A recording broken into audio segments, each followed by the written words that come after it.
こんにちは皆さん、お元気ですか? Hello, how are you? Today, kanji video number 35 of JLPT N4. This kanji we pronounce kan and it comes from kanji. Kanji, this means Chinese character that we're learning now. This kanji means Chinese empire in the period of kan. So when we use this kanji kan, then this is something to do, or this is related to China in that period. The stroke order, at first, sanzui, this part. This is like 1, 2, 3. This is just like shi from katakana. Now the right part, the part of hen, and at first, kusakamuri, 1, 2, 3. And then this is mouth, kuchi, 1, 2, 3. And 1, 2, this line. And finally, this green one from here, 1 and 2. Traditional Chinese medicine, kanpo-yaku. This yaku, this is kusuri, medicine. Classical Chinese, kanbun. We Japanese people learn kanbun at high school, as you learned Latin or ancient Greek. Kanbun was written all in kanji without using any hiragana or katakana or anything like that. All in kanji. So it was very difficult for me. I didn't like this lesson. So for me, Japanese language is much easier than kanbun or Chinese because we can use not only kanji but also hiragana and katakana. But I also understand you. Maybe for you it's very difficult that you must learn hiragana, katakana, and kanji. This kanji, ji, this means character. So kanji, this is Chinese character. The stroke order is very easy. You know, the first part, this is ukamuri. So 1, 2, 3. And now this part, this is ko. Ko is child. So 1, green. And this is red one, 2. And the last one, this black one, 3. Numbers, we can say both ways. Suji, using this ji, or only this one, kazu. We usually use these two words, kazu and suji, as synonyms, but actually there is a difference. When we say numbers, this is kazu. When we use kazu, this is concept of the quantity, how many, how much, or also concept of the order, the first, the second, the third. This is kazu. Kazu doesn't have any limits.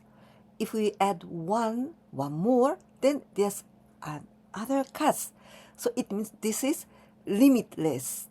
But when we say suji, this is symbols, not a concept as kazu. There are only 10 suji, and these are 1, 2, 3, 4, 5, 6, 7, 8, 9, and 0.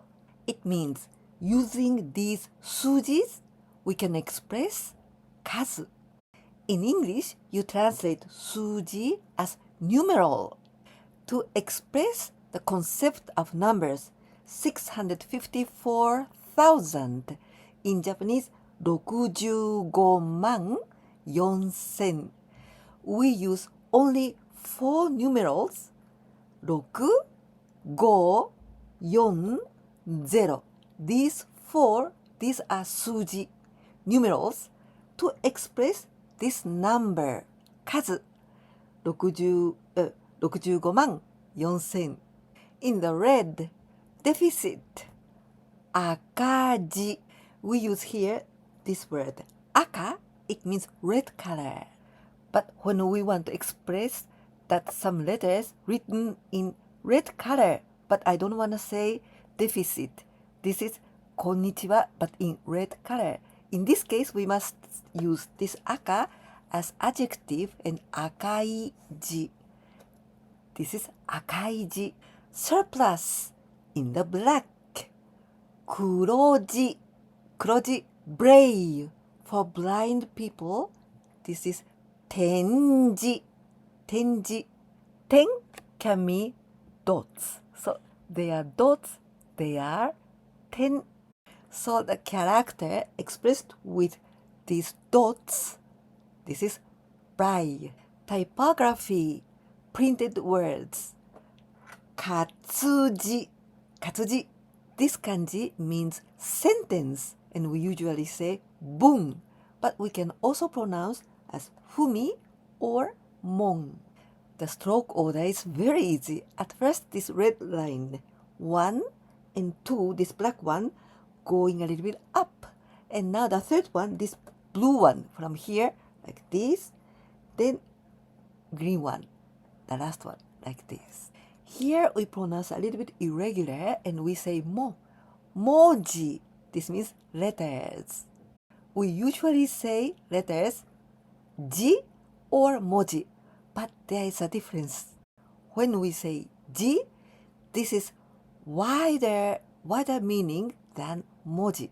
When we say ji, character, then everything. I mean, not only letters a, I, u, e, o, ka, ki, like this, and also comma, period, the full stop, or exclamation mark or question mark, all of them is ji. But moji excludes all the symbols. Then only the letters like A, B, C, or a, I, u, e, o, ka, ki, ku, ke, ko. These are moji. Culture, bunka, bunka.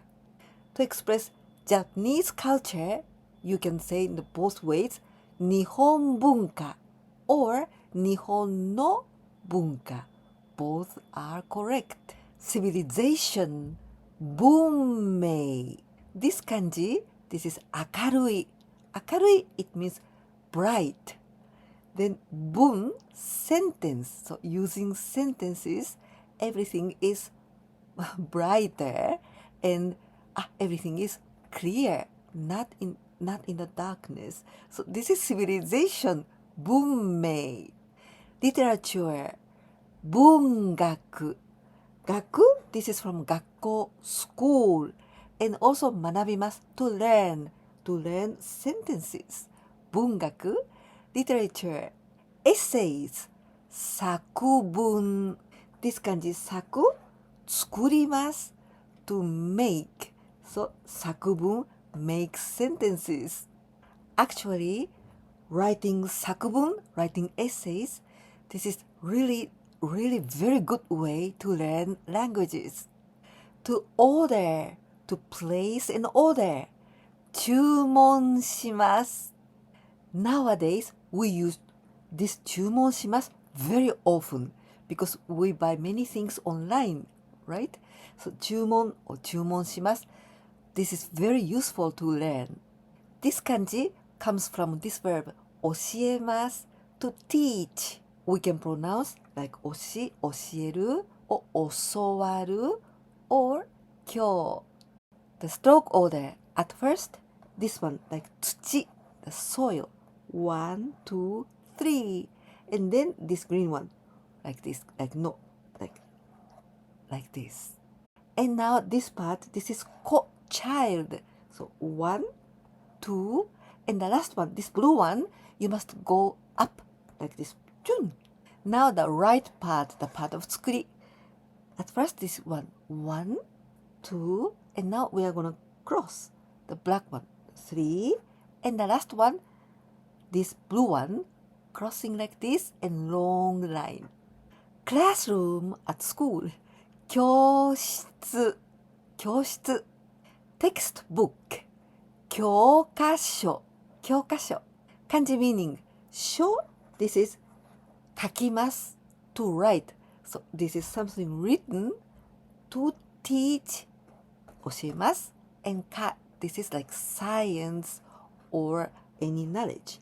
So 教科書 this is textbook. Religion 宗教 Buddhism 仏教 Kanji meaning this Buddha, this is 仏 Buddha. So the teaching of the Buddha. A church, 教会. Kanji meaning. This one, this is I must to meet someone. And also kai, this is like a party or meeting. Kai. 教会. So some old people together to teach. 教会. This is a church. This kanji only we pronounce ben. The only word that we are gonna learn with this kanji, this is 勉強します, the verb to study. And with that します, 勉強, this is the noun, study. The stroke order, at first like ku from katakana. This one, 1 and 2. And now this blue one, 3 and 4. And now instead of closing one, we are not gonna close yet. This red one, this one, and then we close this. And now this blue one, 1, and this green one going down, and now quite long. And at last you jump. And now here you must write chikara, the power, or ka from katakana, 1 and 2. Now a quiz time with 5 translations into Japanese using all kanjis that you know. 1番目. Would you mind teaching me how to write this kanji? 2番目. Oops, I forgot my textbook in the classroom. The verb to forget. 忘れます. But in this sentence, I want to use the feeling of, oh my god, oops, like this. Not only 忘れました, I forgot, but with much of, I didn't want to, but, oops, this meaning, okay? 3番目. I want to study French literature in the university. 4番目.